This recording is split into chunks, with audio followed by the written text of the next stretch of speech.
നമസ്കാരം. വിശ്വാസം, അനുഭവം, ദർശനം. ഇത് ഈ സ്പിരിച്വൽ മെത്തഡോളജിയിൽ വളരെ ഇമ്പോർട്ടൻ്റ് ആയിട്ടുള്ള 3 കാര്യങ്ങളാണ്.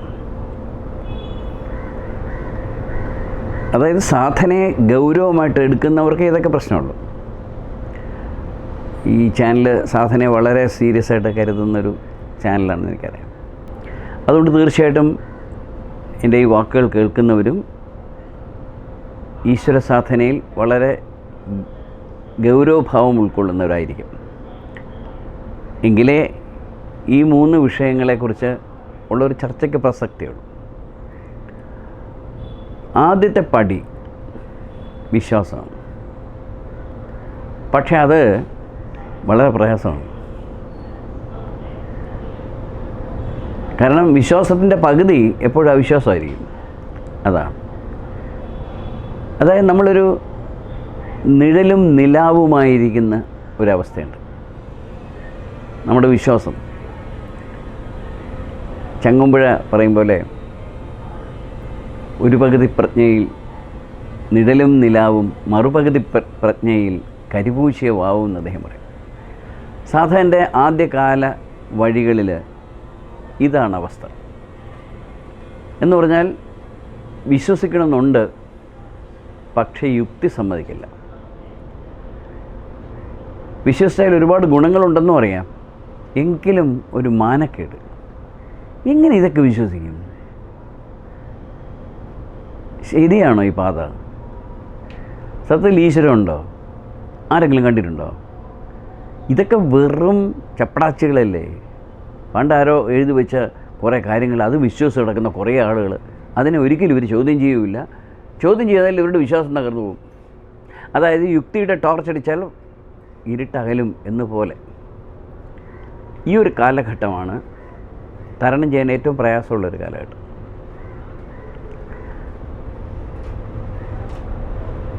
നമ്മുടെ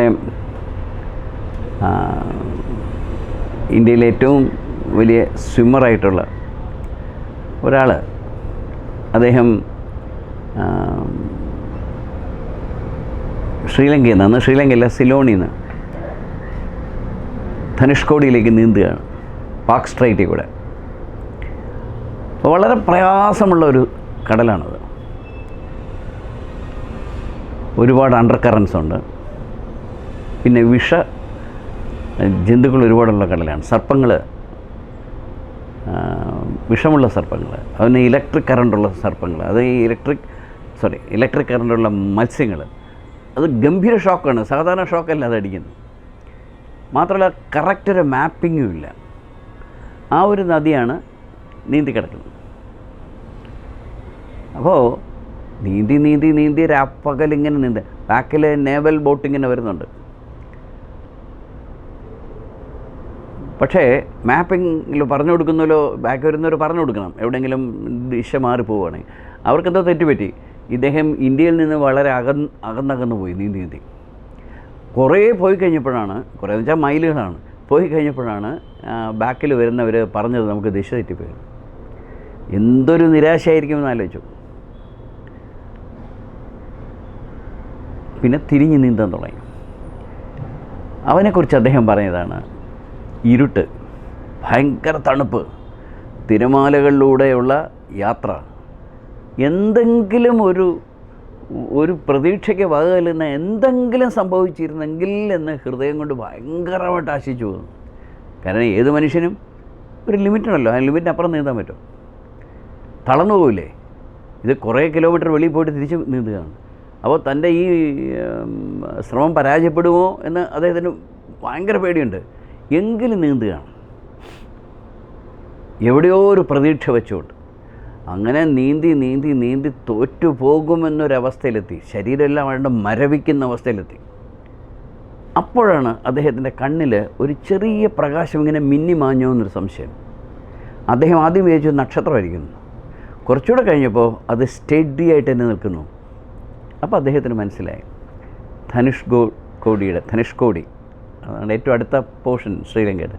അവിടുത്തെ ഒരു പ്രകാശമാണ് കാണുന്നത്. അവിടുത്തെ ലൈറ്റ് ഹൗസിലെ പ്രകാശം. അത് കണ്ടോടുകൂടി അതുവരെയുള്ള തളർച്ച മുഴുവൻ പോയി എന്ന് മാത്രമല്ല, ശരീരത്തിലെ ഓരോ കോശങ്ങളും ആനന്ദം കൊണ്ട് നിറഞ്ഞു.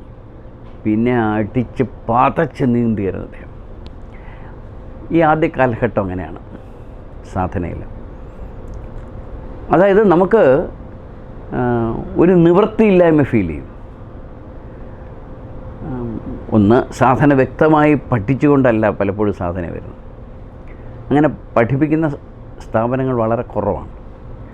വലിയ വലിയ ആശ്രമങ്ങളിൽ പോലും ഈ സാധന എന്നും പറഞ്ഞ് പഠിപ്പിക്കുന്നത് വളരെ റൂഡിമെൻ്ററിയാണ്. വളരെ എലിമെൻ്ററി എന്ന് തന്നെ പറയാം. അതായത് നമ്മുടെ വീടുകളിലൊക്കെ അമ്മയൊക്കെ പഠിപ്പിക്കുന്ന പോലെ സന്ധ്യയാകുമ്പോൾ ഇരുന്ന് രാമനാമം ജപിക്കണം, രാവിലെ എണീച്ച് വിളക്ക് കൊളുത്തണം, ഹരിനാമ കീർത്തനം, അല്ലെങ്കിൽ ഭജന, അല്ലെങ്കിൽ കുറച്ച് യോഗ, അല്ലെങ്കിൽ ചെറിയ സത്സംഗം. ഇതിനപ്പുറം എന്താണ് ഈ സാധന എന്നത് പലപ്പോഴും ആശ്രമങ്ങളൊന്നും പഠിപ്പിക്കാറില്ല. ഞാൻ എൻ്റെ ചെറുപ്പകാലത്ത് ഒരുപാട് ആശ്രമങ്ങൾ കറങ്ങി നടന്നിട്ടുണ്ട്. എനിക്ക് ഓരോ ആശ്രമത്തിൽ ചെല്ലുമ്പോഴും മനസ്സിലാകുന്ന ഒരു കാര്യം, ഇത് വ്യക്തമായി പഠിപ്പിക്കുന്ന ആളുകളില്ല എന്നതാണ്. ചിലർ പറയും ഹരേ രാമ ഹരേ രാമ ഹരേ കൃഷ്ണ എന്നൊക്കെ പാടിയാൽ മതി. അഭയാനന്ദ സ്വാമി എന്നോട് പറഞ്ഞതാണ്, നീ ഹരേ രാമ പാടിക്കൊണ്ട് 6 മാസം നീ സഞ്ചരിക്ക്, നിനക്ക് കിട്ടും എന്നോട് പറഞ്ഞു. ഞാൻ കുറച്ച് സഞ്ചരിക്കുകയും ചെയ്തു. എപ്പോഴും ഹരേ രാമ എന്ന് പാടിക്കൊണ്ട് നടന്നാൽ നമുക്ക് എന്ത് കിട്ടും? അങ്ങനെ നടക്കുന്ന ഒരുപാട് പേരില്ലേ, ഹരേ രാമ ഹരേ കൃഷ്ണ എന്ന് തുള്ളിച്ചാടുന്നവരില്ലേ? എയറോഡ്രോമിലൊക്കെ കാണാമല്ലോ അങ്ങനെയുള്ള കുറേ ആളുകളെ. അവരെന്തെങ്കിലും നേടുന്നുണ്ടോ? ഒരുപക്ഷെ അങ്ങനെ തുള്ളിച്ചാടുമ്പോൾ സന്തോഷം നേടുന്നുണ്ടോ? ഭഗവാന്റെ ഭക്തി നമ്മുടെ ശരീരത്തെ ത്രസിപ്പിക്കുമ്പോൾ ഒരുപാട് ലഹരി നമുക്ക് അനുഭവിക്കും. അത് ശരിയാണ്. പ്രത്യേകിച്ച് ഹരേ കൃഷ്ണ എന്ന് പറയുന്ന ആ നിമിഷം തന്നെ ആനന്ദം കൊണ്ട് നമ്മൾ നിറയും.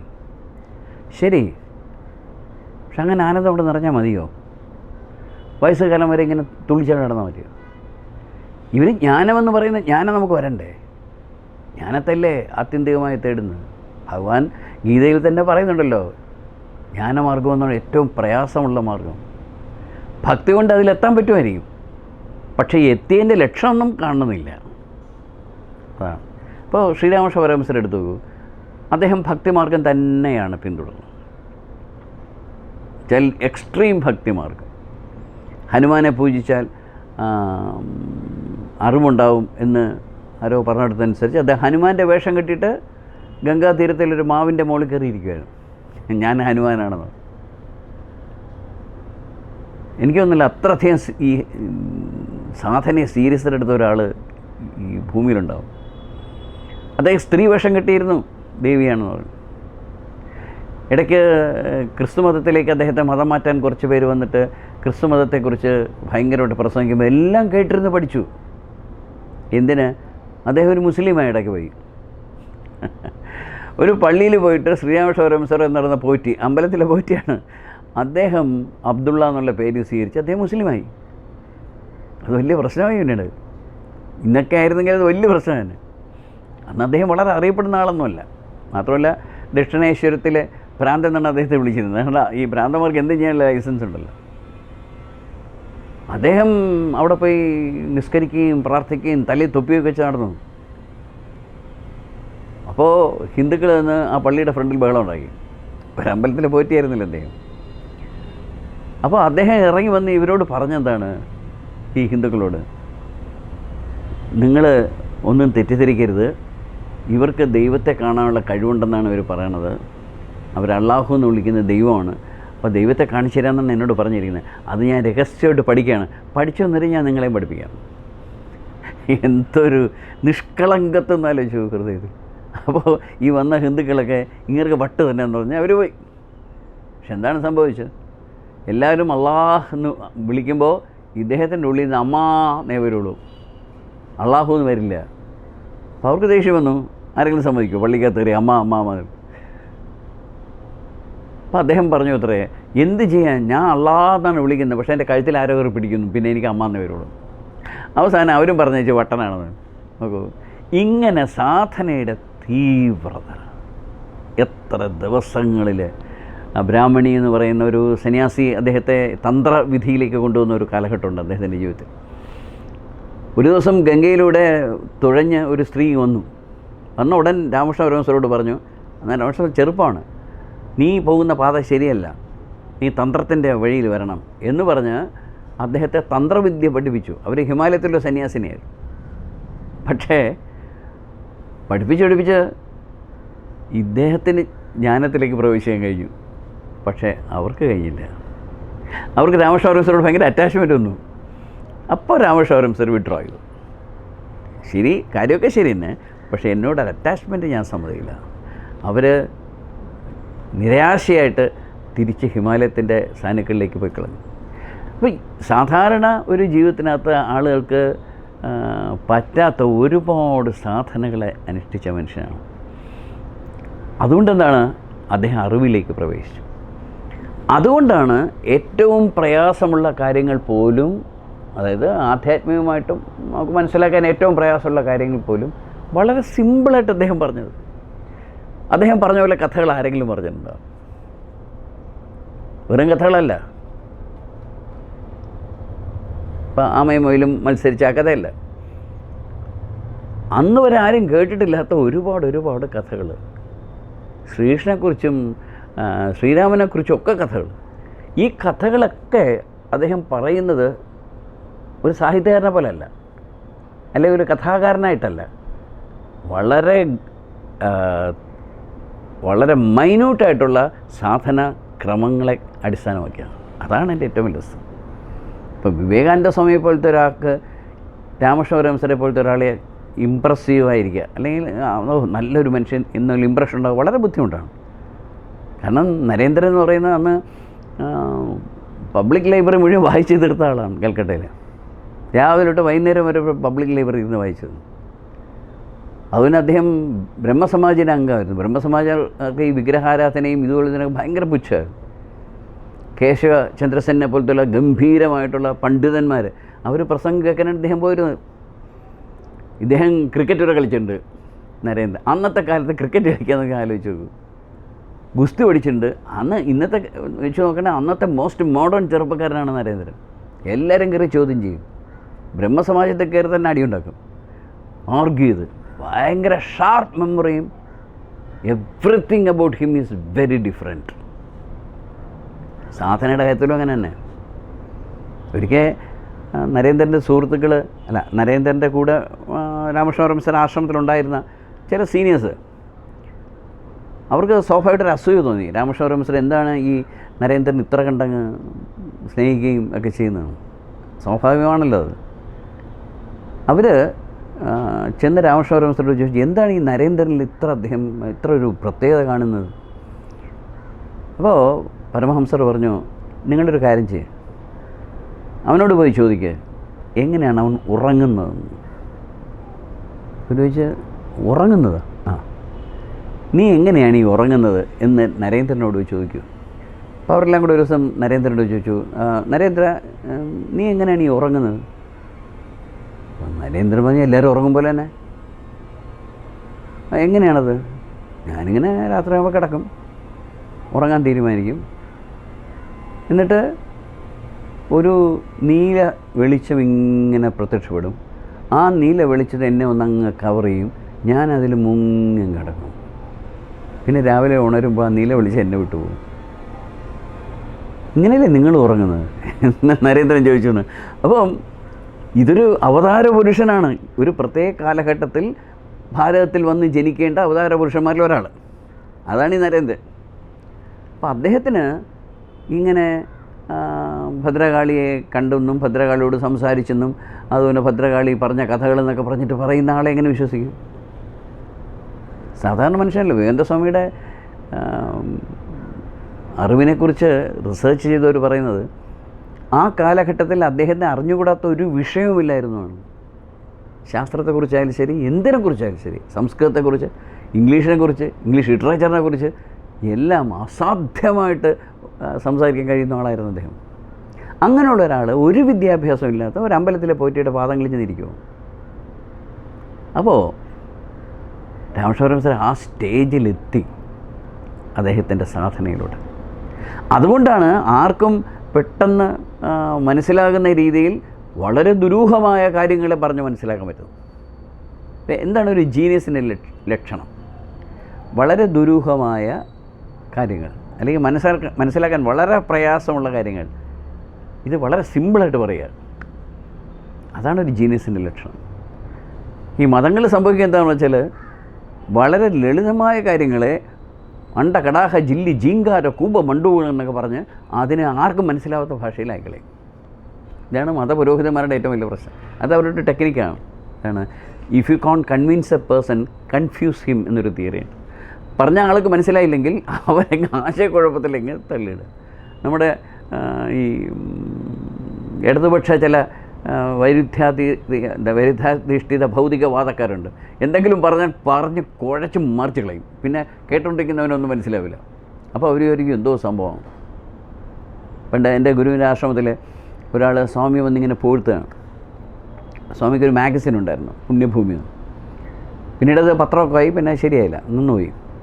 അതിൽ സ്വാമി ഗുരുത്വം എന്ന ശാസ്ത്രം എന്ന് പറഞ്ഞു ഒരു ആർട്ടിക്കിൾ എഴുതിക്കൊണ്ടിരിക്കുന്നു. അങ്ങനെ ഖണ്ഡാശ വന്നുകൊണ്ടിരിക്കുന്നു. അപ്പോൾ അതിനെക്കുറിച്ച് ഇദ്ദേഹം പറയുകയാണ്, സ്വാമി ഞാൻ ആ ഗുരുത്വം എന്ന ശാസ്ത്രം എന്നുള്ള വായിച്ചു, അതിഗംഭീരം. അപ്പോൾ സ്വാമി നീ വായിച്ചോ? ആ ഞാൻ വായിച്ചു സ്വാമി, അതിഗംഭീരം. സ്വാമിയുടെ അടുത്ത ചോദ്യം, നിനക്ക് വല്ലതും മനസ്സിലായോ? അപ്പോൾ അദ്ദേഹം ചിരിച്ചിട്ട് പറയും, ഇല്ല എനിക്കൊന്നും മനസ്സിലായില്ല. അതാണ്, ഒന്നും മനസ്സിലായില്ല, പക്ഷേ ഭയങ്കരമായിട്ട് സംസാരിക്കുന്നു. അതുപോലെ ഗുരുക്കന്മാർക്ക് അനുഭവജ്ഞാനമില്ലാതെ എന്തെങ്കിലുമൊക്കെ വിളിച്ച് പറയുമ്പോൾ കേട്ടോണ്ടിരിക്കുന്നവന് എന്തോന്നോ ഗംഭീരമാണെന്ന് തോന്നും. പൊതിക്കാത്ത തേങ്ങ കുരങ്ങൻ്റെ കയ്യിൽ കിട്ടിയൊന്നുമില്ല, അതിനകത്ത് എന്തെന്ന് കുരങ്ങൻ അറിഞ്ഞൂടാ, അതുപോലെ കൊണ്ടു നടക്കും. ഇതാണ് സാധനയിൽ വരുന്ന വലിയൊരു ബുദ്ധിമുട്ട്. എന്താണ്? അനുഭവജ്ഞാനമില്ല. രാമകൃഷ്ണ പരമഹംസർക്ക് അനുഭവജ്ഞാനം ഉണ്ടായിരുന്നു. വാൽമീകിക്ക് അനുഭവജ്ഞാനമാണ് വന്നത്. അല്ല വാൽമീകി ഒരിടത്തും പോയിട്ട് ഭഗവത്ഗീതയിൽ ഡിഗ്രി ഒന്നും എടുത്തില്ല. പക്ഷേ ഈ ഒരു സാധനയുടെ ഒരവസാനം, അല്ലെങ്കിൽ സാധനയുടെ ഒരു ഞാനീ പറയുന്ന വിശ്വാസത്തിൻ്റെ മണ്ഡലം എന്നുണ്ടല്ലോ, അതിൽ നിന്ന് അനുഭവത്തിൻ്റെ മണ്ഡലത്തിലേക്ക് പ്രവേശിക്കുമ്പോൾ തിങ് ഈസ് ഡിഫറെൻറ്റ്. പിന്നെ അവർ പറയുന്നതൊക്കെ വ്യത്യാസമായിരിക്കും. അന്ന് വരെ പറയാത്ത കാര്യങ്ങൾ അവർ പറയും. നമ്മൾ എവിടെ തിരഞ്ഞു പോയാലും ശരി, അവർ എവിടെ നിന്ന് ഐഡിയ കിട്ടി എന്ന് ചോദിച്ചാൽ അതിന് ഒരു മുമ്പ് വന്ന ഒരാളും പറഞ്ഞിരിക്കില്ല. എൻറ്റയർലി ഡിഫറെൻ്റായി. ഈ കൊച്ചു കൊച്ചു കഥകളൊക്കെ പറയാനും, രാവിലെ എണീക്കണം, പല്ല് തേക്കണം, കുളിക്കണം, അച്ഛനമ്മമാരെ വന്ദിക്കണം, ഇതൊക്കെ പറയാൻ ആർക്കും പറ്റും. അതൊക്കെ സന്മാർഗ കഥകളാണ്. പക്ഷേ സ്പിരിച്വാലിറ്റിയിൽ അതല്ല. അതൊരു സീരിയസ് അഫെയറാണ്. ഒരിക്കൽ നെപ്പോളിയൻ ഫ്രാൻസിലൊരു ബിഷപ്പിനോട് ഇങ്ങനെ പറയും, there is a sort of charlatanism in everything in the world. Charlatan എന്ന് പറയുന്നത് ഫ്രഞ്ചിലെ ഒരു മന്ത്രിയായിരുന്നു. ഈ നെപ്പോളിയനൊക്കെ മുമ്പുള്ളൊരു മന്ത്രി. അയാളെന്ന് വെച്ചാൽ ഭയങ്കര തരികിടയായിരുന്നു. നമ്മൾ ഉഡായിപ്പ് എന്നൊക്കെ പറയുമ്പോഴല്ലേ, തള്ളെന്നൊക്കെ പറയും. അങ്ങനത്തെ പറയുന്ന മുഴുവൻ കള്ളമായിരുന്നു. കള്ള വേലകളും കള്ള ടെക്നിക്കുകളും ഉപയോഗിക്കുന്ന തന്ത്രങ്ങളായിരുന്നു അയാൾ. അതിൽ നിന്നാണ് ഇംഗ്ലീഷിൽ ആ ചാർലറ്റനിസം എന്നുള്ള വാക്ക് വന്നത്. അപ്പോൾ ബിഷപ്പിനോട് പറയുകയാണ്, ഏത് കാര്യത്തിലും കുറേ ഉഡായിപ്പും കള്ളങ്ങളൊക്കെ ഉണ്ടാവും എന്ന് നെപ്പോളിയൻ പറഞ്ഞു. അപ്പോൾ ബിഷപ്പ് പറഞ്ഞു, ലോകത്തിൽ എന്തിലും ഉണ്ടാവാം ചക്രവർത്തി, പക്ഷേ സ്പിരിച്വാലിറ്റിയിൽ ഉണ്ടാകാൻ പറ്റില്ല. നിങ്ങൾക്ക് ആധ്യാത്മികമായ കാര്യങ്ങൾ കള്ളം കാണിച്ചാൽ നിൽക്കില്ല, ഒറ്റ സംശയം. രാഷ്ട്രീയത്തിൽ ചിലപ്പോൾ നിൽക്കും, സാഹിത്യത്തിലും ചിലപ്പോൾ നിൽക്കും, കലയിലും ചിലപ്പോൾ നിൽക്കും. ആരെങ്കിലും കൊണ്ട് പടം വരച്ചിട്ട് എൻ്റെയാണെന്ന് പറഞ്ഞാൽ ആൾ വിശ്വസിച്ചിരിക്കും. പിന്നെ ബുക്കുകൾ ആരെങ്കിലും കൊണ്ട് എഴുതിച്ച്, ഇപ്പോൾ തന്നെ പലരും ഗോസ്റ്റ് റൈറ്റേഴ്സ് അല്ലേ. നിങ്ങൾക്കൊരു നോവൽ എഴുതാൻ ആഗ്രഹം, എഴുതണ്ട, നിങ്ങളുടെ ഏത് സബ്ജക്റ്റിനെ കുറിച്ചാണെന്ന് പറഞ്ഞാൽ എഴുതി തരുന്ന ആളുകളുണ്ട്. പബ്ലിഷ് ചെയ്യും നിങ്ങളുടെ പേരിൽ. ആളുകൾ നിങ്ങൾക്ക് മാലക്കെട്ട് സ്വീകരിക്കും, നിങ്ങളാണ് ഇത് എഴുതിയെന്ന്. എത്ര പേരങ്ങനെയാണ് ഇപ്പം. അതൊക്കെ പറ്റും, സംഗീതത്തിൽ പറ്റും. സംഗീതത്തിൽ ഒരാൾ എഴുതിയ പാട്ടിനെ എടുത്തിട്ട് അങ്ങോട്ടും ഇങ്ങോട്ടും മാറ്റിയിട്ട് യു ക്യാൻ ക്രിയേറ്റ് മ്യൂസിക്. ഡാൻസും പറ്റും. ഒരു ഡാൻസ് പറഞ്ഞാൽ കിടന്ന് ഡാൻസ് ചെയ്യാം, ഒക്കെ പറ്റും. ബട്ട് ഇൻ സ്പിരിച്വാലിറ്റി പറ്റില്ല. എന്തുകൊണ്ട് പറ്റില്ല എന്ന് പറയുന്നു? അങ്ങനെ മറ്റുള്ളവരുടെ സഹായം കൊണ്ട്, മാർക്കറ്റിംഗ് ടീമിൻ്റെ സഹായം കൊണ്ട് അതായത് ഇദ്ദേഹം വലിയൊരു സ്പിരിച്വലിസ്റ്റാണ്, ഇദ്ദേഹം ജ്ഞാനിയാണ്, ഇദ്ദേഹം മഹർഷിയാണ്, ഇദ്ദേഹം പുരിയാണ്, യതിയാണ് എന്നൊക്കെ പറഞ്ഞ് പ്രചരിപ്പിക്കാൻ വേണ്ടി ഒരു വലിയൊരു മാർക്കറ്റിംഗ് ടീമുണ്ട് നമ്മുടെ ഇവിടെ നിൽക്കുക. നമുക്ക് ലക്ഷക്കണക്കിന് പണം ഉണ്ടെങ്കിൽ നമുക്ക് പ്രസിദ്ധി നേടാൻ പറ്റും, തീർച്ചയാണ്. ഇപ്പം എൻ്റെ ഒരു അനുഭവം ഞാൻ പറയും. ഞാൻ പാലക്കാട്ട് ഞങ്ങൾക്കൊരു ആശ്രമമുണ്ട്. ആ ആശ്രമത്തിൽ ഇപ്പോൾ ആശ്രമമല്ല, ഇത് ഞങ്ങളുടെ സ്വന്തം സ്ഥലത്താണ്. അന്ന് ഒരു വാടകയ്ക്കൊരു ബിൽഡിങ്ങിൽ. ഇപ്പോൾ ചിങ്ങഞ്ചിറ എന്ന് പറയുന്ന അതിമനോഹരമായൊരു സ്ഥലമാണത്. പണ്ടങ്ങനെ ഒരു സിറ്റിക്കകത്താണ്. ഒരു ഗ്രൂപ്പുകാർ കോയമ്പത്തൂരിൽ നിന്ന് വന്നു. പിന്നെ കാണാൻ വന്നതാണെന്ന് പറഞ്ഞു. അപ്പോൾ ഞാൻ സാധാരണ ആര് കാണാൻ വന്നാലും ഞാൻ കാണും.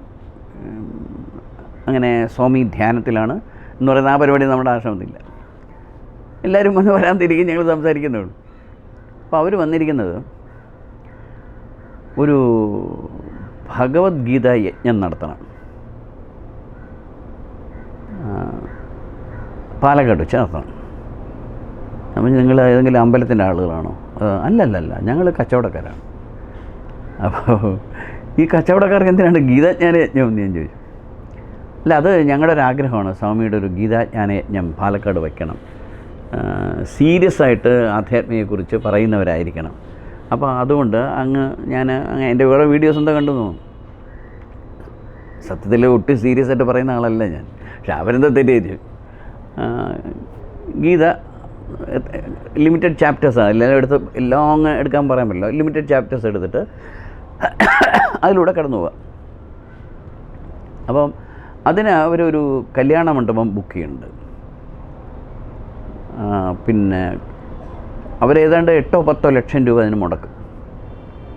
ഫ്ലക്സുകൾ അത് ഇതൊക്കെ വയ്ക്കണം. പിന്നെ ഒരുപാട് പൈസ വേണ്ടി വരുമല്ലോ, പബ്ലിസിറ്റിക്കായാലും ബാക്കി എല്ലാതും. ടോട് ഇവരെ ഇൻവൈറ്റ് ചെയ്യണം, മന്ത്രിമാരെയൊക്കെ വിളിക്കണം. അങ്ങനെ ഒരു 8 ലക്ഷം രൂപ അവർ, പിന്നെ വേണമെങ്കിൽ അത് കുറച്ച് കൂടിയാലും കുഴപ്പമില്ല, അവർ ഇൻവെസ്റ്റ് ചെയ്യും. എൻ്റെ പടവും കട്ടൗട്ടും ഒക്കെ പാലക്കാട് മുഴുവൻ വയ്ക്കും. പിന്നെ അവർ ബുക്ക് ചെയ്തിരിക്കുന്നത് ബുദ്ധിപൂർവ്വം അശ്വതി കല്യാണം ഉണ്ടോ എന്ന് പറഞ്ഞ് പാലക്കാട് കല്യാണം ഉണ്ടോ. അപ്പോൾ എനിക്കൊരു സംശയം തോന്നി. ഞാൻ ചോദിച്ചു അതെന്തിനാണ്, ഞാൻ കണ്ടിട്ടില്ല, അത് ഞാൻ പിന്നീടാണ് കണ്ട ആ സ്ഥലം അശ്വതി. അപ്പോൾ അത് പെട്ടെന്ന് വിചാരിച്ചുള്ളത് സ്വാമിയുടെ ആണെന്ന് വിചാരിച്ചുള്ളൂ. മനസ്സിലോ, മാർക്കറ്റിംഗ് ടെക്നിക്കുകളോ. അപ്പോൾ എനിക്ക് നന്നായിട്ട് മനസ്സിലായി ഇവർ മാർക്കറ്റിംഗ് ആണ് ഉദ്ദേശിക്കുന്നത്. അപ്പോൾ ഇതെന്ത് മാർക്കറ്റിംഗാണ്?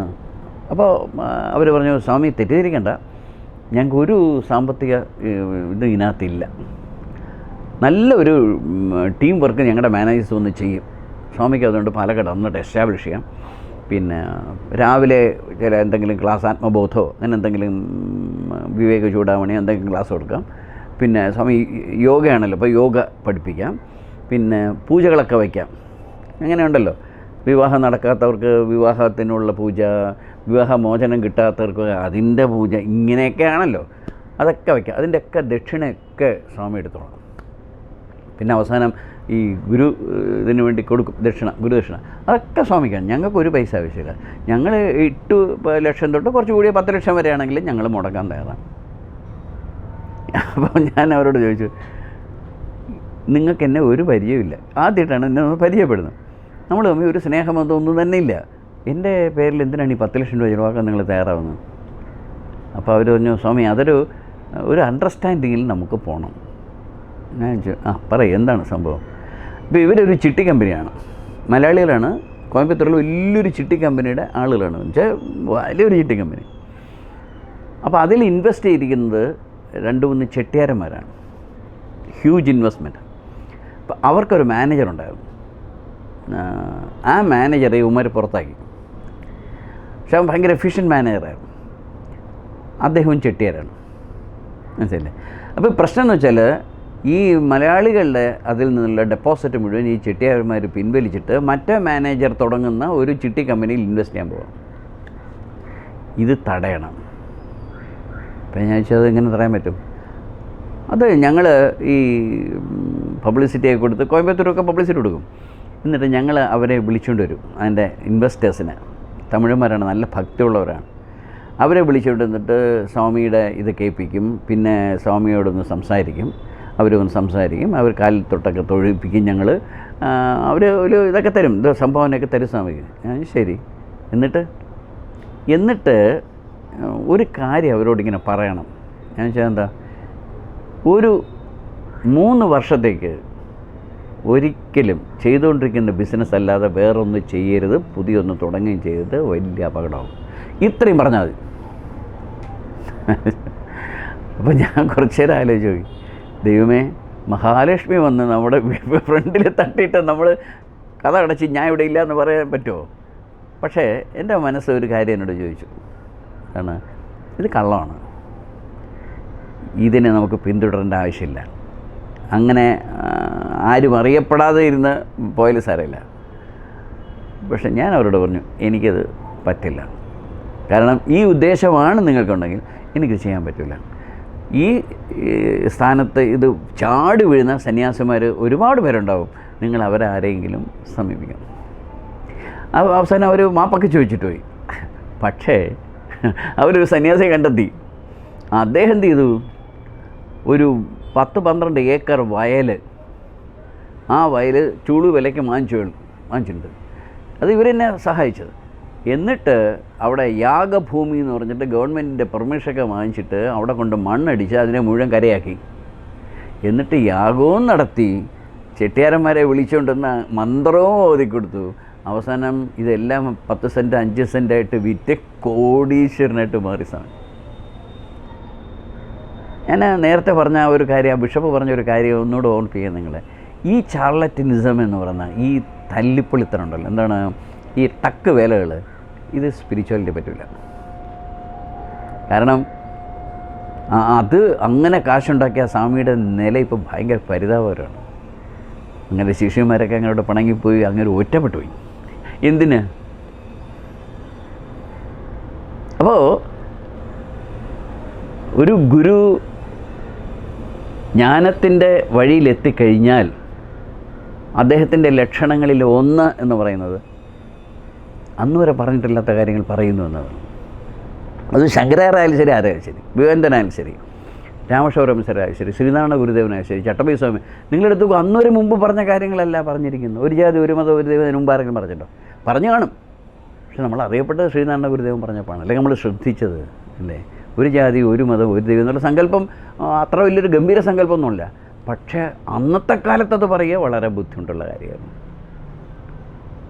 മതമേതായാലും മനുഷ്യൻ നന്നായ മതി എന്ന് പറയുന്നത്, അതിൻ്റെ ആ ഒരു ഡെപ്ത് അതെങ്ങനെ ഇദ്ദേഹത്തിൽ വന്നു? വലിയ പാശ്ചാത്യ വിദ്യാഭ്യാസം ഒന്നുമില്ലാത്ത മനുഷ്യനാണ് ശ്രീനാരായണ ഗുരുദേവൻ. അദ്ദേഹം ജീവിച്ചിരുന്ന കാലത്ത് അദ്ദേഹത്തിന് സ്വത്തെന്ന് പറയാൻ ഒരു റിക്ഷ പോലും ഇല്ലായിരുന്നു സ്വന്തമായിട്ട്. അവസാനമാണ് സ്വന്തമായത്. അദ്ദേഹം നടന്നാണ് എല്ലായിടത്തും പോയിക്കൊണ്ടിരുന്നത്. എവിടെയൊക്കെ എന്തൊക്കെ എതിർപ്പുകൾ അദ്ദേഹത്തിന് നേരിടേണ്ടിവന്നു. അദ്ദേഹത്തിൻ്റെ തലയിൽ കള്ളുമായിട്ട് കൊണ്ട് കള്ളു ഒഴിച്ചിട്ടുണ്ട് തലയിൽ.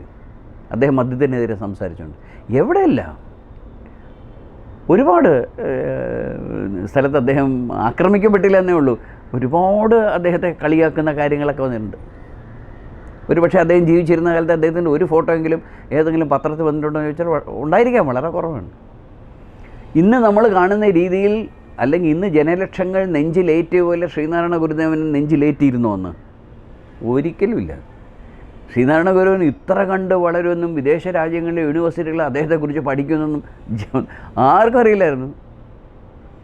ഇത്ര അദ്ദേഹം വളരുമെന്നറിയായിരുന്നെങ്കിൽ അദ്ദേഹത്തെ എതിർത്തവർക്ക് അദ്ദേഹത്തിൻ്റെ കൂടെ തന്നെ. പക്ഷെ അതാണ് നമ്മൾ തിരിഞ്ഞു നോക്കുമ്പോൾ ചട്ടമ്പി സ്വാമിയുടെ ജീവിതം എടുത്തു നോക്കുക. അദ്ദേഹം ഒരു തോർത്തുകൊണ്ട് മാത്രം എടുത്തു കിടന്ന ആളല്ലേ, കാവ്യ പോലും എടുത്തിട്ടില്ല.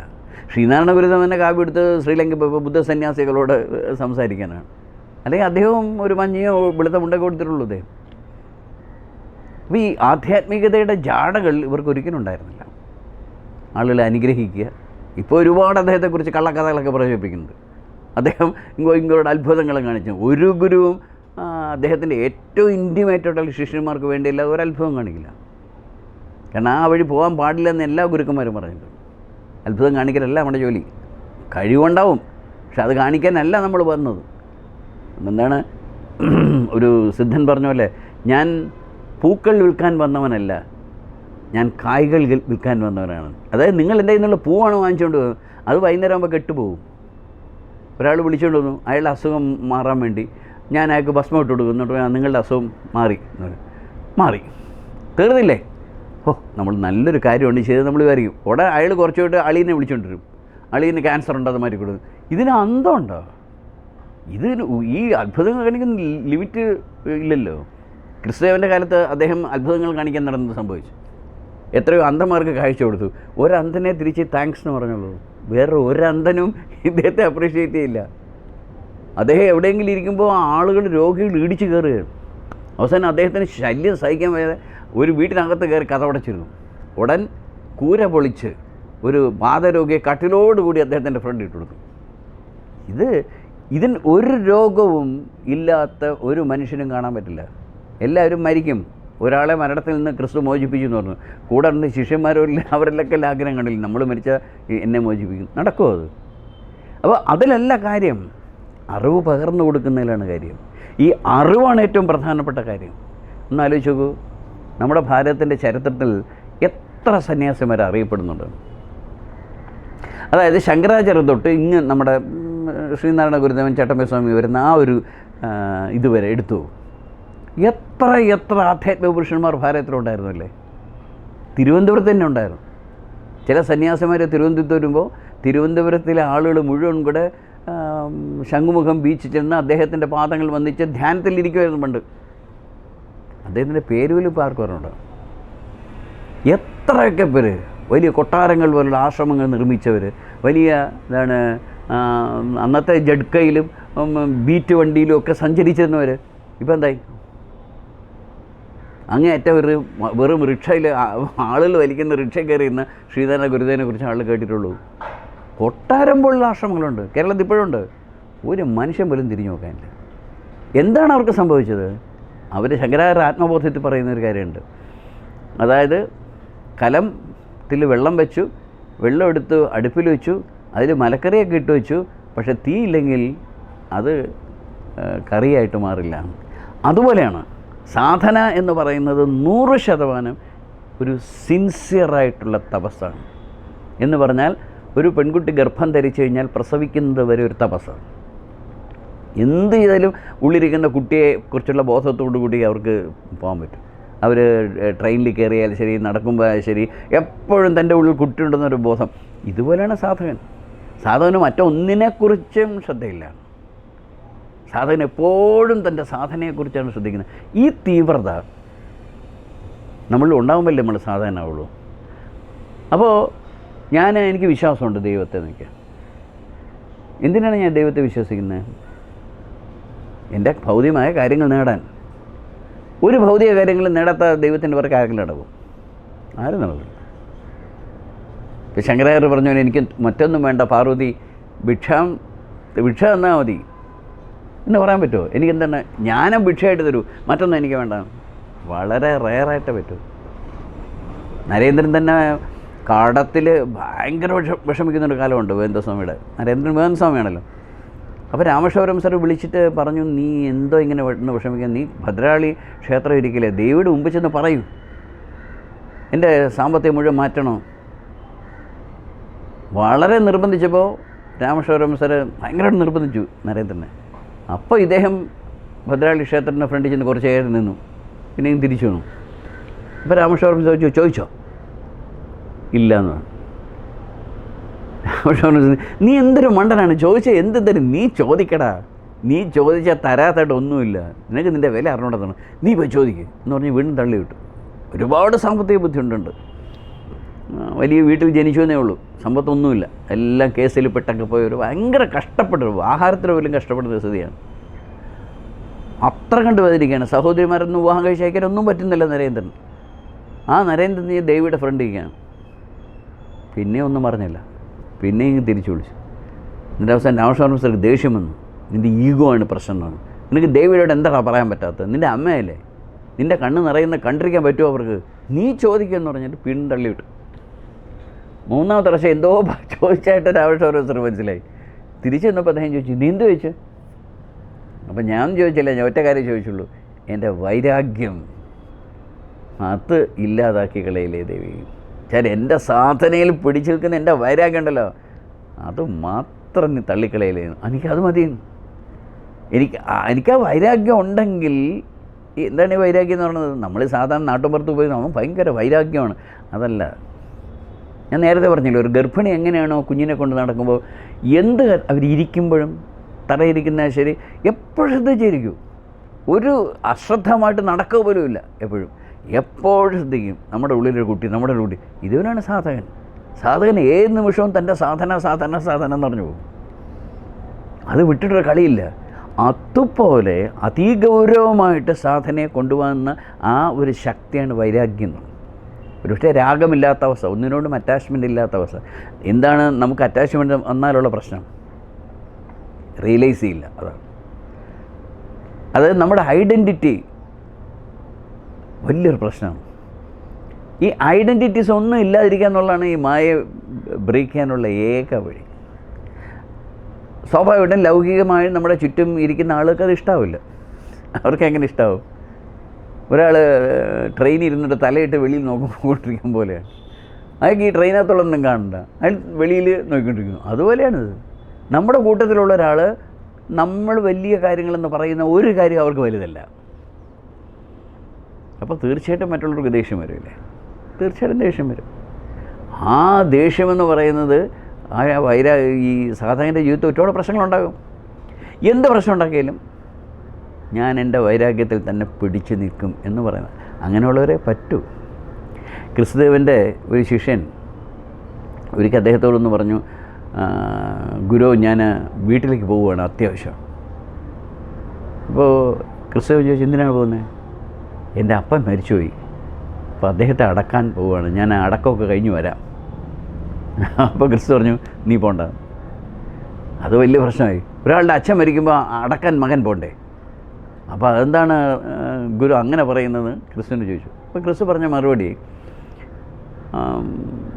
മരണത്തിൻ്റെ വഴി നടക്കുന്നവർ അങ്ങനെ പൊയ്ക്കോട്ടെ, നീ നിത്യജീവനിലെ വഴിയിലാണ് നടക്കുന്നത്. സത്യത്തിൽ ഒരു കാര്യത്തെ ആലോചിച്ചാൽ, സ്വന്തം അച്ഛൻ മരിക്കുമ്പോൾ പോലും പോവാൻ ശിഷ്യനെ സമ്മതിക്കാത്ത അത്ര ക്രൂരനാണോ ഈ ഗുരു ചോദിക്കും. ക്രൂരായോണ്ടല്ല, അവനത് മനസ്സിലാക്കണം. എത്രയോ ജന്മങ്ങളിൽ എത്രയോ അച്ഛനെ അവൻ അടക്കി കഴിഞ്ഞു, എത്രയോ അമ്മമാരെ അവൻ സ്നേഹിച്ചു കഴിഞ്ഞു. ഈ ജന്മത്തിൽ ഇത്തരത്തിലുള്ള ബന്ധങ്ങളൊന്നും വീഴാതെ അടുത്തൊരു ജന്മത്തിലെത്തുമ്പോൾ ശരിക്കും സത്യം എന്താണെന്ന് മനസ്സിലാക്കുന്നൊരു ജന്മത്തിലെത്തിക്കാൻ ഈ ഗുരു ശിഷ്യന്മാരെ മുഴുവൻ പഠിപ്പിക്കുന്ന അതാണ്. ആ വൈരാഗ്യം എന്നൊരു സംഭവം അത് സാധാരണക്കാരുടെ കണ്ണിൽ നോക്കിയാൽ വളരെ വളരെ കേവലമായ അല്ലെങ്കിൽ വളരെ ക്രൂരമാണ്. ശരിയാണ്. പക്ഷെ സാധാരണ അതേ പറ്റൂ. സാധാരണ പോട്ടെ, ഒരു സയൻറ്റിസ്റ്റിന് അതല്ലേ പറ്റൂ. ഞാൻ ചോദിക്കട്ടെ, ഈ ലോകത്തെ ഏറ്റവും പ്രസിദ്ധരായ സയൻറ്റിസ്റ്റുകളുണ്ടല്ലോ, അറിഞ്ഞൂടാത്ത എത്രയോ പേരുണ്ട്, അറിയാവുന്നുള്ള എത്രയോ പേരുണ്ട്. അവരുടെയൊക്കെ ജീവിതത്തിൽ എടുത്തു, അവരൊക്കെ നല്ല കുടുംബസ്ഥന്മാരായിട്ട് ജീവിച്ച ആളുകളാണ്. പറ്റില്ല, അവർക്ക് പറ്റില്ല. ഇപ്പോൾ എഡിസൺ, നമ്മുടെ ദൈനംദിന ജീവിതത്തിൽ നമ്മളെ ഏറ്റവും അധികം സ്വാധീനിച്ച എഡിസൻ്റെ കണ്ടുപിടുത്തങ്ങളാണ്. അദ്ദേഹത്തിൻ്റെ ലാബിൽ നിന്ന് പുറത്ത് വരികയില്ലായിരുന്നു. അദ്ദേഹം അവിടുത്തെ ഒരു ബെഞ്ചിലാണ് കിടന്നുറങ്ങിക്കൊണ്ട്. വല്ലപ്പോഴും ഭാര്യ കാണാൻ പറ്റും. അങ്ങനെയായിരുന്നു. അത്ര കണ്ട് അതിനകത്ത് ഇൻവോൾവ് ആയിരുന്നു ആ മനുഷ്യൻ. ആൽബർട്ട് ഐൻസ്റ്റീൻ നല്ലൊരു പിതാവായിരുന്നില്ല. ആൽബർട്ട് ഐൻസ്റ്റീൻ്റെ മകൾ എഴുതിയൊരു ബുക്കിൽ അത് ക്രൂരനായ അച്ഛനായിട്ടാണ് പറഞ്ഞത്. എന്നുവെച്ചാൽ എല്ലാം ഭയങ്കര ഡിസിപ്ലിനാണ്. എന്തൊക്കെ ചെയ്യണം, എന്തൊക്കെ ചെയ്യാൻ പാടില്ല, ഇതൊക്കെ എഴുതി വെച്ചേക്കും ബോർഡിൽ. നിങ്ങൾ രാവിലെ ഇത് ചെയ്യണം, ഉച്ചയ്ക്ക് അത് ചെയ്യണം. അദ്ദേഹത്തിൻ്റെ മനസ്സ് അങ്ങനെയാണ് വർക്ക് ചെയ്യുന്നത്, സയൻറ്റിഫിക് പാറ്റേണിലാണ്. അപ്പോൾ മക്കളോട് ആജ്ഞാപിക്കുക എല്ലാ കാര്യത്തിലും. അതുകൊണ്ട് അദ്ദേഹത്തിൻ്റെ മകൾ പറയുന്നത് അത്ര നല്ല അച്ഛനൊന്നും അല്ല. നമുക്ക് വിശ്വസിക്കാൻ പറ്റും ആൽബർട്ട് ഐൻസ്റ്റീനെ കുറിച്ച്. അത്ര സ്നേഹം വഴിഞ്ഞൊഴുകുന്നൊരു മുഖമല്ല അദ്ദേഹത്തിൻ്റെ. പക്ഷേ അദ്ദേഹത്തിന് അങ്ങനെ ആയേ പറ്റും, അല്ലെങ്കിൽ അദ്ദേഹത്തിന് സയൻറ്റിസ്റ്റ് ആവാൻ കഴിയില്ല. ലോകത്തെ ഏറ്റവും വലിയ സംഗീതജ്ഞന്മാരെല്ലാം ബിഥോവൻ എടുത്തു. ബിഥോവൻ എന്തെങ്കിലും ഒരു സിംഫണി കമ്പോസ് ചെയ്യുന്നതിന് മുമ്പ് അതിനുള്ള തയ്യാറെടുപ്പ് എത്തുമ്പോൾ ആദ്യം ഭാര്യയുടെയും മക്കളെല്ലാം വീട്ടിൽ നിന്ന് വിളിയിപ്പാൻ പറയും. അവർ വേറെ എവിടെയെങ്കിലും പോയി താമസിക്കണം. 10-11 ദിവസത്തേക്ക് അദ്ദേഹം ആഹാരം പോലും കഴിക്കില്ല. ആഹാരം പോലും കഴിക്കില്ലെന്ന് മാത്രമല്ല, അദ്ദേഹത്തിൻ്റെ ഒരു വേലക്കാരനുണ്ട്, അവനെ മാത്രം നിർത്തിക്കും. അങ്ങോട്ടും ഇങ്ങോട്ടും നടക്കും, തലമുടി പിടിച്ച് വലിക്കും, തലേണയൊക്കെ എടുത്തിട്ട് അടിക്കും. ഇങ്ങനെയായിരുന്നു. ഒരു ഭ്രാന്തമായ അവസ്ഥയിലേക്ക് അദ്ദേഹം പോകും. അദ്ദേഹത്തിന് ചെവി കേട്ടുകൂടാന്നുള്ള കാര്യം കൊണ്ട് നമ്മൾ മനസ്സിലാക്കണം. എന്നിട്ടാണ് അദ്ദേഹത്തിൻ്റെ സിംഫണി കമ്പോസ് ചെയ്യുന്നത്. ആ സിംഫണി കമ്പോസ് ചെയ്ത് കഴിയുമ്പോഴത്തേക്കും ബോധം കെട്ട് തറയിൽ വീഴും. കാര്യം അത്ര ദിവസം പട്ടിണിയാണ്. എന്നിട്ട് വേലക്കാരൻ എല്ലാവരെയും വിളിച്ച് വരുത്തി ആശുപത്രി കൊണ്ട് എങ്ങനെയാണ്. അപ്പോൾ നമുക്ക് ഏതെങ്കിലും ഒരു ഭൗതിക കാര്യത്തിനോട് പോലും അബ്സല്യൂട്ട് കമ്മിറ്റ്മെൻറ്റ് എന്ന് വന്നു കഴിഞ്ഞാൽ നമുക്ക് വൈരാഗ്യം ഉണ്ടാകും. അല്ലെങ്കിൽ വൈരാഗ്യമില്ലെങ്കിൽ ഒരു കാര്യത്തിൽ അത് പറ്റില്ല. മൈക്കൽ ആഞ്ചലോയുടെ ശില്പങ്ങളൊക്കെ എടുത്തു. മണിക്കൂറുകളാണ് ഇങ്ങനെ തോട്ടിൽ കെട്ടിക്കിടന്നിട്ട് ആകാശത്ത് പോലെയുള്ളൊരു സ്ഥലത്താണല്ലോ ചെയ്യുന്നത്. പള്ളിയുടെ മുകളിലെ സീലിങ്ങിലാണ് ചെയ്യുന്നത്. എത്ര അടി പൊക്കത്തിൽ ഒരു തൊട്ടിൽ കെട്ടിക്കിടക്കാൻ അങ്ങനെ കിടന്നുകൊണ്ട് ദിവസങ്ങളോളം ചെയ്ത് കളയുന്നു. ഇത് തന്നെ സ്പിരിച്വാലിറ്റിയിലും. എന്തുകൊണ്ടൊരു നാവികന് കടലിനോടുള്ള വല്ലാത്തൊരു ആവേശം തോന്നുന്നൊന്ന് കടലിൽ വീട്ടിലിരിക്കുന്നവർക്ക് മനസ്സിലാവില്ല. അവന് കടലെന്ന് പറഞ്ഞാൽ വല്ലാത്തൊരു ആവേശമാണ്. അപ്പോൾ നാവികനെ പ്രേമിക്കുന്ന പെൺകുട്ടിക്ക് ഒരു കാലത്ത് മനസ്സിലായില്ല, അയാൾ എന്തിങ്ങനെ എന്നെ വിട്ടിട്ട് കടലിലേക്ക് പോകും. ഇത് സാധനയിൽ ഏറ്റവും അത്യാവശ്യം ഒരു ഘടകമാണ് ഈ ഐഡൻറ്റിറ്റീസ് വേണ്ടെന്നാണ്. അതുകൊണ്ടാണ് ക്രിസ്തു ശിഷ്യനോട് പറയുന്നത്, നിൻ്റെ അച്ഛനെ അടക്കാൻ നീ പോയില്ലെങ്കിൽ അടക്കുമല്ലോ, പക്ഷെ നിനക്ക് ഈ അറ്റാച്ച്മെൻ്റ് എന്ന് പറയുന്നത് വളരെ വളരെ കൂടി പോകും. അപ്പോൾ ഈ ഐഡൻറ്റിറ്റീസ് നമ്മൾ കട്ട് ചെയ്യണം. അല്ലെങ്കിൽ എന്തു ചെയ്യും, നമ്മളൊരു സാധാരണക്കാരൻ്റെ ജീവിതമായിരിക്കും. എന്ന് പറഞ്ഞാൽ, ഒന്നുകൂടെ വ്യക്തമായിട്ട് പറഞ്ഞാൽ, ഭഗവാൻ അർജുനോട് പറയുന്ന ഒരു കാര്യമുണ്ട്, ചാതുർവർണ്ണ്യം മയാ സൃഷ്ടം. ചാതുർവർണ്ണ്യത്തെ ഞാനാണ് സൃഷ്ടിച്ചത്. രണ്ടാമത്തെ വരി ഈ രാഷ്ട്രീയക്കാരെ വെളി പറയില്ല. എന്താണ്? ഗുണകർമ്മ വിഭാഗസ് എന്നാണ്. ഞാൻ ഗുണവും കർമ്മവും വെച്ചാണ് ഡിസൈൻ ചെയ്തിരിക്കുന്നത്. അതായത് ഒരു മനുഷ്യൻ്റെ ജീവിതത്തിൽ അയാളുടെ ഗുണം, അയാളുടെ ക്വാളിറ്റി, അയാളുടെ പേഴ്സണാലിറ്റിയുടെ വർത്ത്, അത് പിന്നെ അയാൾ ചെയ്യുന്ന ജോലി. പേഴ്സണാലിറ്റി നല്ലതായിരിക്കും, പക്ഷേ ചെയ്യുന്നതെല്ലാം പോക്കരുത്തണമെങ്കിൽ പറ്റില്ലല്ലോ. അല്ലാതെ ഒരിക്കലും ശ്രീകൃഷ്ണൻ ജാതി പറഞ്ഞിട്ടേ ഇല്ല. പക്ഷേ ഇപ്പോഴും പറഞ്ഞു നടക്കുന്നുണ്ട് ഓരോരുത്തർ, ശ്രീകൃഷ്ണൻ ജാതിയാണ് പറഞ്ഞത്. ശ്രീകൃഷ്ണൻ ഏറ്റവും താണ ജാതിക്കാരനാണ്. യാദവ് എന്ന് പറഞ്ഞാൽ അന്നും ഏറ്റവും താണ ജാതിക്കാരനാണ്. അപ്പോൾ ഭക്തനും അല്ലെങ്കിൽ സാധകനും ഈ 4 ഗ്രൂപ്പിൽപ്പെട്ടാണ്. അതായത് ആദ്യം ശൂദ്രൻ നോക്കാം, ഏറ്റവും താഴ്ത്തപ്പടി. ശൂദ്രന് ദൈവവിശ്വാസം ഉണ്ടോ ഇല്ലയോ എന്നൊന്നും അറിഞ്ഞോളൂ, അല്ല ദൈവം ഉണ്ടോ ഇല്ലയോ എന്ന് പറഞ്ഞു, ഒരു അഗ്നോസ്റ്റിക് ടൈപ്പാണ്. പക്ഷേ മതപരമായ ചടങ്ങുകൾ മുഴുവൻ ചെയ്യും. സ്വർഗത്തിൽ പോകും എന്നുള്ളൊരാഗ്രഹം മാത്രമേ ഉള്ളൂ. അതായത് ഈ ലോകം നമുക്ക് പറ്റില്ല. ഈ ലോകം മുഴുവൻ കരച്ചിലാണ്, ദുഃഖമാണ്, വിഷമമാണ്. നമുക്ക് കിട്ടാത്തതൊക്കെ സ്വർഗ്ഗലോകത്ത് പോകുമ്പോൾ കിട്ടും. അതുകൊണ്ട് 5 തവണ നിസ്കരിക്കുക.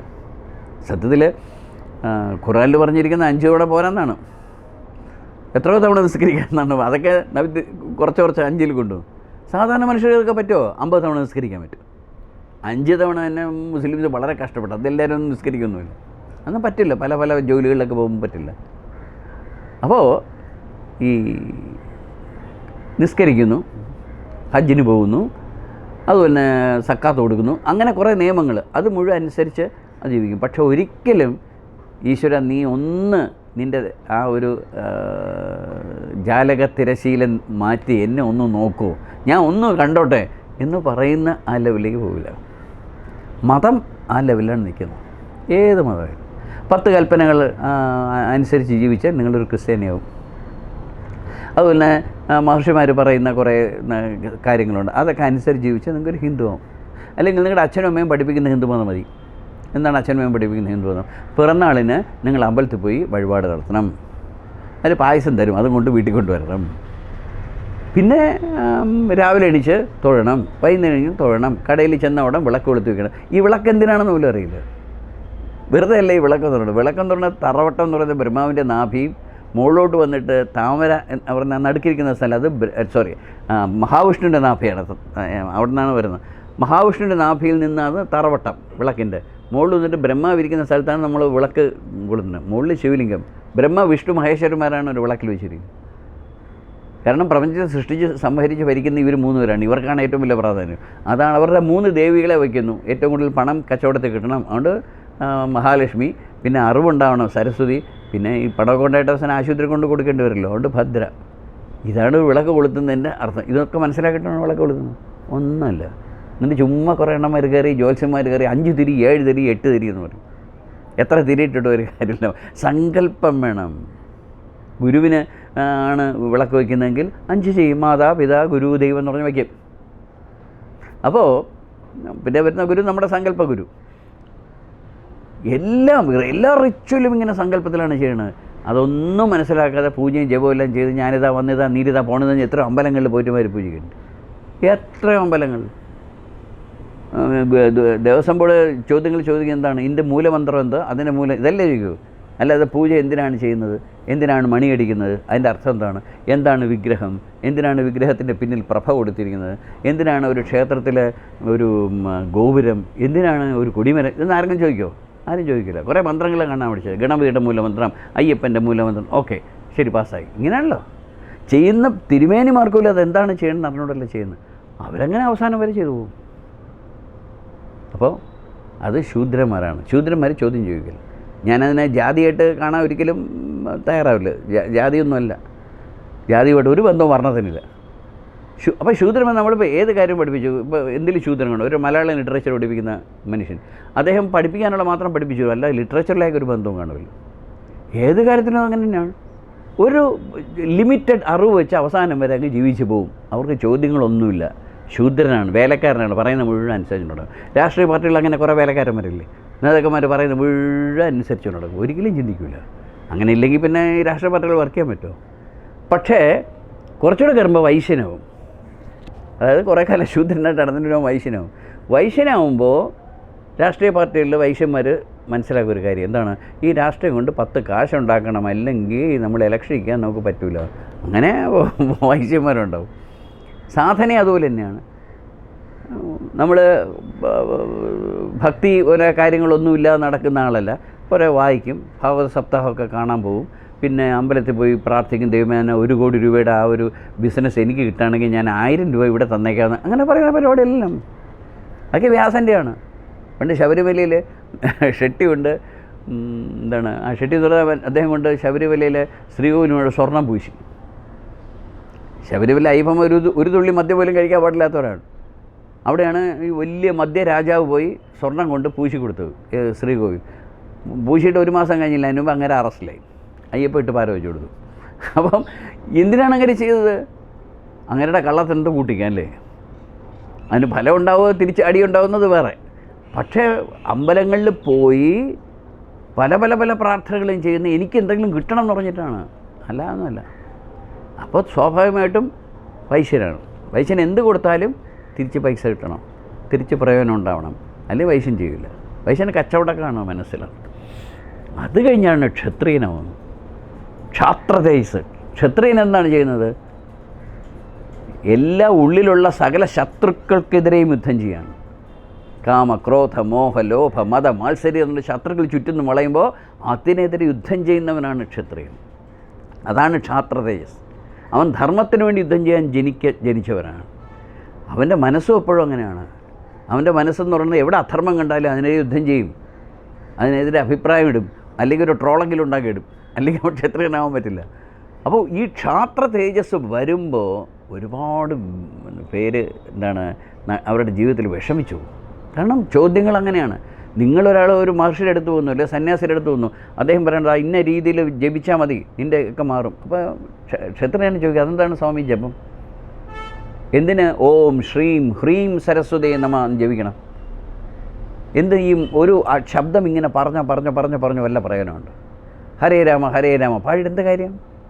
എന്തിനാണ് ഒരു ഭജന ചെയ്യുന്നത്? തലവുത്തനെന്ന യോഗാഭ്യാസത്തിൽ തലവുത്തനൊക്കെ നിൽക്കുമല്ലോ, ഈശ്വരനെ കാണാൻ പറ്റുമോ? ഈ ചോദ്യങ്ങളൊക്കെ സ്വാഭാവികമായിട്ടും ക്ഷേത്രൻ്റെ മനസ്സിൽ വരും. അങ്ങനെ വരുമ്പോഴാണ് ഈ ക്ഷേത്രങ്ങളിൽ പോകുന്നതൊക്കെ നിൽക്കുന്നത്. മറ്റേ എന്ന് 1-ാം തീയതി പോകുന്ന ആൾ എന്തിന് ഞാൻ ചുമ്മാ ഈ കല്ലിനെ തൊഴുകൊണ്ടിരിക്കുന്നത് ചോദിക്കണം. അപ്പോഴാണ് ഒരു ഗുരു വരേണ്ടത്. എന്തിനാണ് ക്ഷേത്രം, എന്താണ് രാമായണം? പലരും ഉണ്ട് രാമായണം വായിക്കുന്നവർ, പല ക്ഷേത്രങ്ങൾ നല്ല രസമാണ് രാമായണം വായിക്കുന്നതൊക്കെ. പക്ഷേ ഈ രാമനെന്ന് പറയുന്ന ആരാണ്, സീത എന്ന് പറയുന്നത് എന്താണ്, ലക്ഷ്മണൻ എന്ന് പറയും, ഇതൊന്നും അറിഞ്ഞണോണോ പറയും? ചുമ്മാ കഥകൾ പറയും. സപ്താഹത്തിലിരുന്ന് ഒരുപാട് കഥകൾ പറയും. ഇതിൻ്റെ സിംബോളിക് മീനിങ് എന്താണ് അത് പറയില്ല, അറിഞ്ഞൂടാ, അതിന് ഇൻട്രസ്റ്റും ഇല്ല. ഭാഗവത സപ്താഹം ചെയ്യണം, എനിക്ക് 1,00,000 രൂപ ഉണ്ടാക്കണം, ഈ ആഗ്രഹമേ ഉള്ളൂ, വേറെ ആഗ്രഹങ്ങൾ. ചെന്നിരിക്കുന്നവരും ഏതാണ്ട് 10-60 വയസ്സിന് മുകളിലുള്ളതാണ്. നല്ലത് 60 വയസ്സിന് താഴെയുള്ളവരൊന്നും ഈ സപ്താഹം കേൾക്കാൻ പലപ്പോഴും പറയാം. കാര്യം എന്താണ്? ചെറുപ്പക്കാർ യുക്തിയുക്തം ചിന്തിക്കുന്നവരാണ്. അവരുടെ മനസ്സിൽ ഒരുപാട് ചോദ്യങ്ങളുണ്ട്. ആ ചോദ്യങ്ങൾക്ക് ഉത്തരം അവർക്ക് കൊടുക്കാൻ പറ്റുന്നില്ല. അതുകൊണ്ടാണ്. നേരെ കുറിച്ച് അവരുടെ ചോദ്യങ്ങൾ ഉത്തരം കിട്ടുമെങ്കിൽ അത് തീർച്ചയായിട്ടും അവരൊരു ക്ഷത്രിയ മനസ്സോടുകൂടി. കാനഡയിൽ പോയി എനിക്ക് 1,00,000 രൂപ 2,00,000 രൂപ ഉണ്ടാക്കണമെന്നല്ല അവൻ്റെ മനസ്സ്. ഇതെല്ലാം ഉപേക്ഷിച്ച് പോയാലും ശരി, ഞാൻ സത്യത്തെ പിന്തുടർന്നുകൊണ്ടേയിരിക്കും. അതാണല്ലോ ക്ഷത്രിയൻ. പിന്നെയോ ബ്രാഹ്മണൻ എന്ന്. ബ്രഹ്മജ്ഞാനം ലഭിക്കുമ്പോൾ അവൻ ബ്രാഹ്മണനാവും. അപ്പോൾ ഇവിടെ നമ്മുടെ തെക്കേ തെരുവിലൊക്കെ താമസിക്കുന്ന ബ്രാഹ്മണന്മാരോ അവർ ജാതി ബ്രാഹ്മണരാണത്, അല്ല അവിടെ ബ്രഹ്മജ്ഞാനം കിട്ടിയ ആരുമില്ല. സത്യം പറഞ്ഞാൽ ഹിന്ദു മതത്തിൽ എടുത്തു നോക്കുകയാണെങ്കിൽ ബ്രഹ്മജ്ഞാനം ലഭിച്ചവരൊക്കെ ഏറ്റവും താണജാതിക്കാരാണ്. ഉദാഹരണത്തിന് നാരദൻ, അദ്ദേഹം ചണ്ടാളനായിരുന്നു. വാൽമീകി, ഭംഗി എന്ന് പറയുന്നത് അതായത് നമ്മൾ ഈ തോട്ടിപ്രവൃത്തി ചെയ്യുന്നു എന്ന് പറയുന്ന ആ ഒരു ഗ്രൂപ്പിൽപ്പെട്ടാണ് വാൽമീകി. ശ്രീകൃഷ്ണൻ യാദവനായിരുന്നു, താണജാതിക്കാരൻ. വ്യാസ മുക്കുവനായിരുന്നു. നോക്കൂ, ഇന്ന് ഏറ്റവും താണജാതി എന്ന് പറഞ്ഞ വരിലാണ് ഈ ബ്രാഹ്മണന്മാർ മുഴുവൻ ജനിച്ചത്. അപ്പം എന്ത് ചെയ്യൂ, ബ്രാഹ്മണന്മാർ അമ്പലത്തിൽ പൂജിക്കുന്ന ആളുകളായിട്ട് മാറി. അതാണ് ജാതി സമ്പ്രദായം. അപ്പോൾ ഭഗവാൻ പറയുന്നത് സാധകൻ്റെ വഴിയാണ്. നിങ്ങൾ ആദ്യം വരുന്നത് ഒരു എന്തോ നടക്കുന്നതെന്ന് നോക്കാനായിരിക്കും, അല്ലെങ്കിൽ ഒരു വഴിപാട് പോകുന്നു. എനിക്ക് എൻ്റെ ഓർമ്മയുണ്ട്, ഞങ്ങളുടെ വീട്ടിൽ എന്നും അമ്പലത്തിൽ പോകുന്ന ആൾ ഞാനായിരുന്നു. അവിടെ ഗാന്ധാരിയും കോരുന്ന അമ്പലമുണ്ട് ഞങ്ങളതിനടുത്ത്. പോകുന്ന വേറെ എന്തിനൊന്നുമല്ല, അവിടെ ചെന്ന് ദീപാരാധന കഴിഞ്ഞാൽ അവിടുത്തെ പഴവും മലരും ഒക്കെ ഉണ്ട്, അത് ഡിസ്ട്രിബ്യൂട്ട് എന്നെയാണ് ഏൽപ്പിക്കുന്നത്. അപ്പോൾ എല്ലാവരും കൊടുത്തു കഴിഞ്ഞാൽ ഒറ്റയോടെ ബാക്കി വരും, അത് തന്നെയാണ് പോയിക്കൊണ്ടിരുന്നത്. മേ ബി അതായിരിക്കാം, അപ്പോൾ ഈ ശൂദ്ര മനസ്സായിരിക്കാം. പിന്നെ അതിൽ ഭഗവാനെ തൊഴുത് പറഞ്ഞ പരീക്ഷിക്കുമ്പോൾ നിന്ന് തൊഴുതാൽ എനിക്ക് ഫലം കിട്ടും എന്ന് തോന്നിയപ്പോൾ ഞാൻ വൈശ്യനായിട്ട് മാറി. അത് കഴിഞ്ഞാണ് ആലോചിച്ചോളൂ, ഇതെന്താണ് ഈ പൂജകളുടെയൊക്കെ അർത്ഥം? ഇതൊക്കെ ചെയ്താൽ ദൈവം കേൾക്കുമോ? ഇതിൻ്റെ ആവശ്യമുണ്ടോ ദൈവത്തിൻ്റെ? ഈ ചിന്തകൾ വരുന്ന ക്ഷത്രിയൻ. അത് കഴിഞ്ഞ് ബ്രഹ്മജ്ഞാനം ലഭിക്കുമ്പോൾ ബ്രാഹ്മണനായിട്ട് മാറുന്നു. ഈ സാധനാക്രമത്തിൽ സീരിയസ് ആയിട്ട് സാധന ചെയ്ത് മുകളിലോട്ട് വരുന്നവർക്ക് മാത്രമേ ശരിക്കും ഒരു സാധകനാൻ സാധിക്കൂ.